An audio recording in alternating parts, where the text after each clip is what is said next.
नमस्कार दोस्तों, आज यहाँ बात करने जा रहे हैं नवंबर माह में होने वाले महाराष्ट्र की 288 विधानसभा सीटों पर जो हमारी वोटिंग होगी। कब होगी वोटिंग, किसको मिलेंगी कितनी सीटें, किसका साथ है जनता का साथ किस पार्टी के साथ है, किस गठबंधन के साथ है, किस नेता के साथ जनता दे रही है महाराष्ट्र किस पार्टी का साथ देगी, किसको बनाएगी अपना नेता या अपना राजा, और कौन बनेगा महाराष्ट्र में मुख्यमंत्री। हम यहां आपको बताएंगे 288 विधानसभा सीटों पर 145 सीटें जीतनी जरूरी हैं अपनी सरकार बनाने के लिए पूर्ण बहुमत की। अब किसको मिलेंगी 145 146 सीटें अपनी सरकार बनाने के लिए, कौन बनाएगी अपनी पूर्ण बहुमत की सरकार, कौन सा गठबंधन, महायुति गठबंधन या एमबीए गठबंधन। सुनने में आ रहा है जैसे जैसे यानी ओपिनियन पोल सामने आ रहे हैं, जनता का सर्वे दिखाया जा रहा है कि महाराष्ट्र में एमबीए गठबंधन की सरकार बनेगी। तो दोस्तों यहां तक ये जायज नहीं है कि एमबीए गठबंधन की सरकार बन जाए। जो सामने आ रहा है खुलकर वोटर्स के द्वारा, ये वोटर्स का मत है, जो वोटर्स कह रहा है कि महायुति गठबंधन की सरकार बनेगी। क्यों बनेगी महायुति गठबंधन की सरकार? पूर्ण बहुमत की सरकार बनने का ऐलान कर रही है जनता की पूर्ण बहुमत की सरकार बीजेपी या महायुति गठबंधन की बनेगी। उधर बीजेपी नेता भी कह रहे हैं कि हमारी पूर्ण बहुमत की सरकार बनेगी। किस आधार पर बनेगी तो मैं यहाँ आपको बताऊंगा, साथ ही वीडियो के अंत तक जरूर बने रहें और ध्यान से सुने कि किस आधार पर बीजेपी की सरकार बनेगी। तो उससे पहले यदि आप हमारे चैनल पर नए हैं तो प्लीज चैनल को सब्सक्राइब और बेल आइकन जरूर प्रेस कर दें, जिससे आने वाली सही वीडियो आपके पास तक पहुंच सके।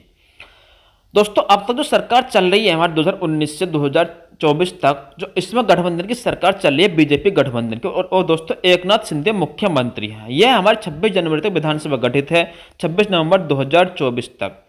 हमारी वोटिंग होगी 20 नवंबर को, दोस्तों काउंटिंग होगी 23 नवंबर को, यानी 20 नवंबर को वोटिंग और 23 नवंबर को काउंटिंग होगी। किसकी सरकार बनेगी यहाँ पर जो मेरा सर्वे है और मेरा अनुमान है उसमें बीजेपी की सरकार है, महायुति गठबंधन की सरकार बनने की संभावना है। और संभावना है कि महायुति गठबंधन को 288 विधानसभा सीटों में से लगभग 155 से 160 सीटें मिल सकती हैं। क्यों मिल सकती हैं? क्योंकि दोस्तों उद्धव ठाकरे के पार्टी या शिवसेना, उनके जो पिताजी थे बाला साहेब ठाकरे, वो कहते थे कि हम हिंदुओं को ही भारत में रहने देंगे, महाराष्ट्र में रहने देंगे, मुसलमानों को कोई अधिकार नहीं है भारत में रहने का। उद्धव ठाकरे कुछ समय पहले तक कहते थे, परंतु इन्होंने राजनीति के लालची, सत्ता के लालच में आकर अब हिंदू मुस्लिम एक जोड़ता यानी जोड़ना शुरू कर दिया हिंदू और मुसलमानों को। अब मुस्लिमों को अपना रहे हैं। उधर दोस्तों मुस्लिमों को अपनाने के कारण जो बीजेपी यानी हिंदू वोटर्स है, बीजेपी का भी या शिवसेना का भी, वो अब इनसे खपा होता जा रहा है। तो वो वोटर्स जो बीजेपी बात करती है भारत को हिंदू राष्ट्र बनाएंगे, तो वो शिवसेना का वोटर्स भी बीजेपी के साथ है, यानी महायुति गठबंधन के साथ है, और वो अपेक्षा कर रहे हैं बीजेपी से कि हिंदू राष्ट्र बनेगा भारत।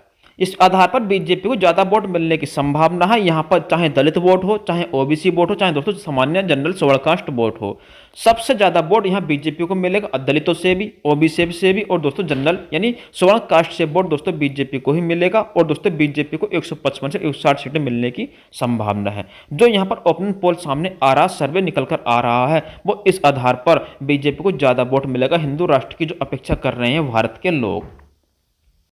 क्योंकि यही गठजोड़ हरियाणा में हुआ था। पहले बताया जा रहा था कांग्रेस की सरकार बनेगी, कांग्रेस को 270 सीटें मिलेंगी 90 सीटों में से, परंतु यहां पर कांग्रेस 35 सीटों पर सिमट गई और दोस्तों बीजेपी को पूर्ण बहुमत मिला हरियाणा में भी। अब इसी आधार पर यही अपेक्षा लगाई जा रही है कि महाराष्ट्र में भी दोस्तों बीजेपी की सरकार बनेगी और बीजेपी को 155 से 160 सीटें मिलेंगी।